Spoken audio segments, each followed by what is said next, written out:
Well, good afternoon. First, I want to say thank you all for being here, my friends especially, but you also. I know it's been a long day, so I'm glad that you're here. My name is Barrett, and before I get started, I actually have a couple things. One, I've had an incessant cough for a little over a month now, so if I cough, just try to ignore it. But second, and more importantly, is I actually changed my topic. I tried to do the PR and the entrepreneurship thing,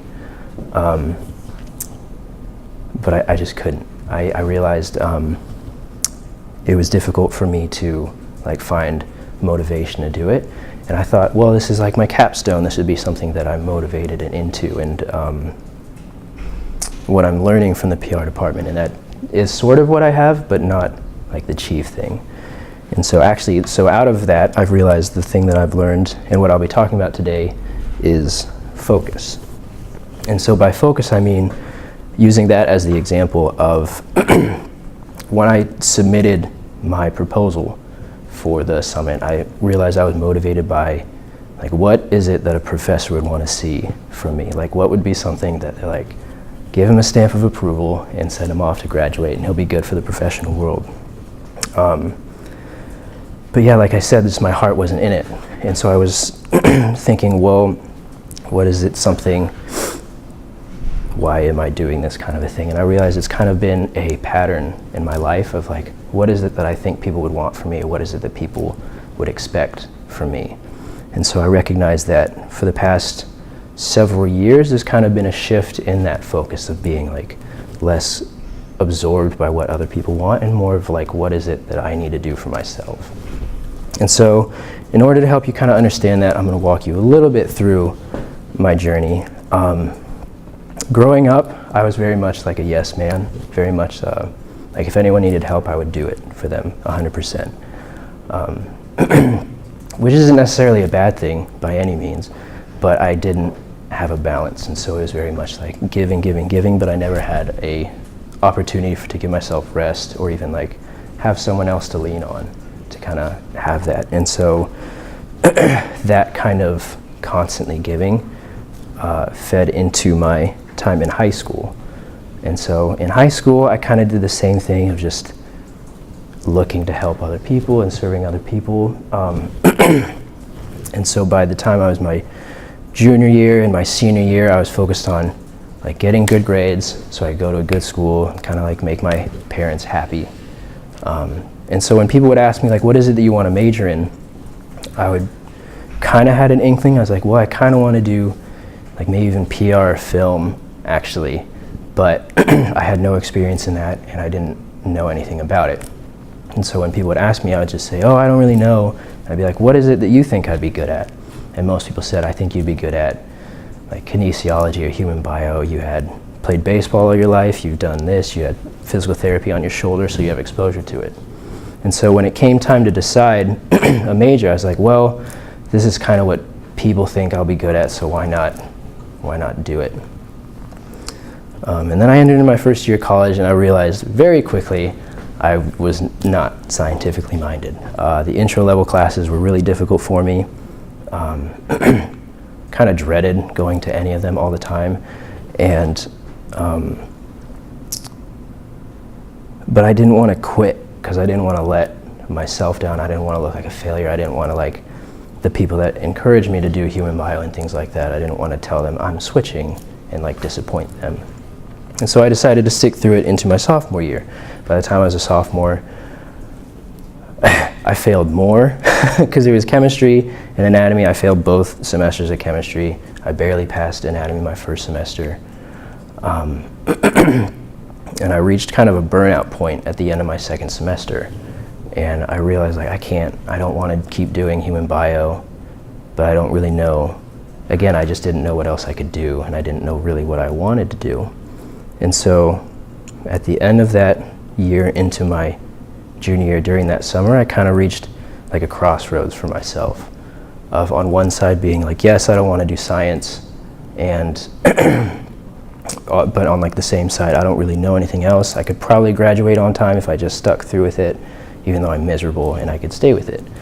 Versus the other side is I'd rather do something I'd enjoy, but I don't really know what that looks like, and it's terrifying. Like as a junior, I'm not going to be able to graduate on time, like where's the money going to come from and things like that.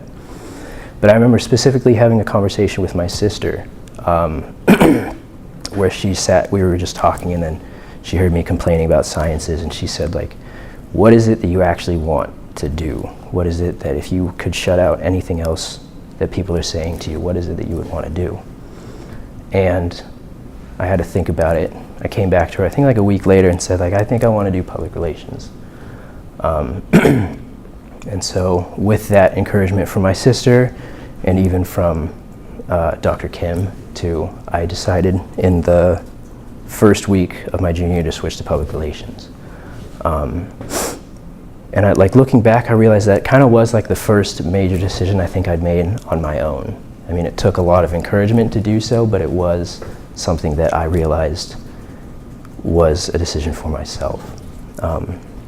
That being said, I was still terrified. Like, I didn't know anything about public relations. I didn't know anyone in the program. And I thought that there was like this certain type of person you had to be a public relations specialist. And so my junior year was a lot of growing and learning, kind of like,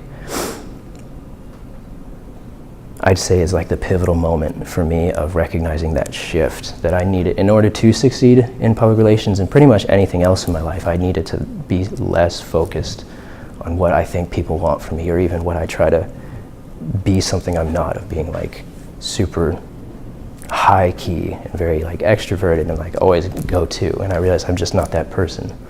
But what I realized like through my junior year is that it's okay to not be that. And instead of trying to be something I'm not, shift my focus onto the things that I am good at and the things that I can bring to the table within PR.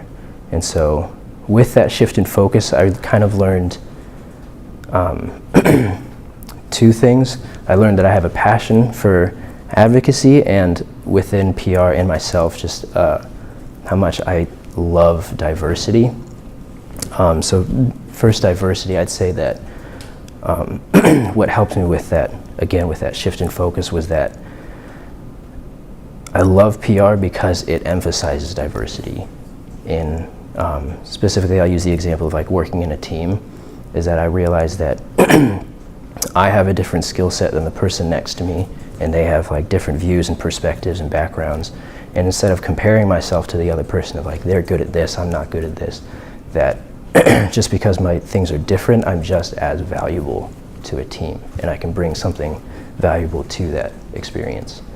And so I love that from the get-go in group projects, of learning that aspect of PR. Secondly, I learned that I have a passion for advocacy. I really like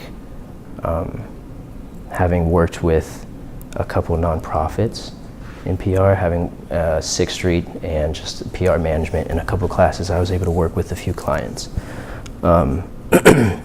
Two of which are Family Support Network and Reawaken Hope. Family Support Network is a pretty small nonprofit in Orange County, and it works with children with special needs and their families by providing job training, free medical clinics, and things like that. But my favorite one that they did was every Christmas they receive donations, and so every family that comes to them is guaranteed to have at least one gift for their child, and I love that.